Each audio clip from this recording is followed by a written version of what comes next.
Welcome back to the Morgan Streetman Show. Well, if you are invested in the stock market or you care about the economy and you're keeping an eye on things last week, it was not pretty. Oh, boy. Not pretty at all. I'll tell you, it was a tough week. I mean, it was every day the Dow was down 1,000+ points. I mean, it was just it was a bloodbath. Mm-hmm. And, you know, globally, worldwide, stocks around the world have crashed significantly, and everyone's pointing back to this coronavirus story as really being the cause of it. And we told you about some of the economic effects that it would have on China, but we're looking at $5 trillion worth of wealth wiped out from world stocks. And this is the fastest collapse in history.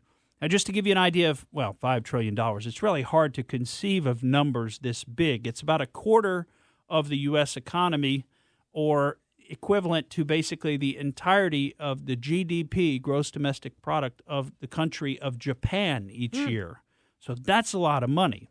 Now, of course, you only lose when you sell, right? I mean, until it's all kind of paper gains anyway. Yeah, best thing not even to look at it.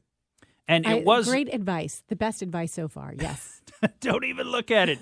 Just put your head in the sand, folks. This is financial advice from the pros right here. Bury your head deeply in the sand right now. You'll feel better. Well, you know, the Dow Jones was at an all-time high, and it actually saw its fastest collapse since what year? 1928. And what was that? The beginning, essentially, of the Great Depression. So back in and if you look at the charts, I mean, it's almost an exact match, both for the peak and the fall, to what happened right before the Great Depression. Now, there was a slight rebound for basically a couple of years in the Dow back in the late 20s, and then it began a long, slow slide over several more years, and it continued to go way, way down. Now, hopefully that's not what we see in this country, because many of us were enjoying our paper gains, at least, thinking, wow, we got it made now. Mm-hmm. I'm a rich man and woman.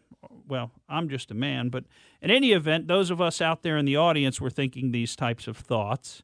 And in fact, I've talked to a couple of friends of mine, and they've said, oh, boy, my 401k last week, it just took a hit, So hopefully there'll be a rebound. I don't know that stocks are cheap per se. I mean, we'll have to wait and see what happens, though, because they were pretty overbought at that point at the peak.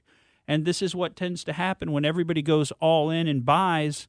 And then when they turn around and try to sell, there are no more buyers left because everybody's already bought into the market hysteria. So what happens? We're up a little bit today. Just keep it an eye on it. It's bounced a little bit today.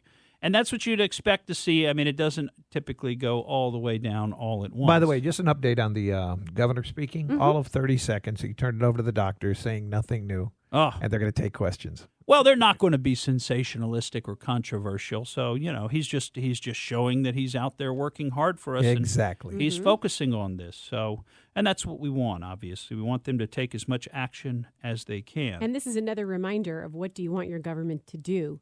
Protect you from things like this. Yeah, and, you know, of course, some of us would argue the government doesn't do such a great job of that, but I guess since we've already got it and they're already in place, you know, hopefully they'll at least do a good job at this point with what they've got. Thank you for listening to the Morgan Streetman Show. We hope you enjoyed what you heard, and if you did, please click like and subscribe to help us out.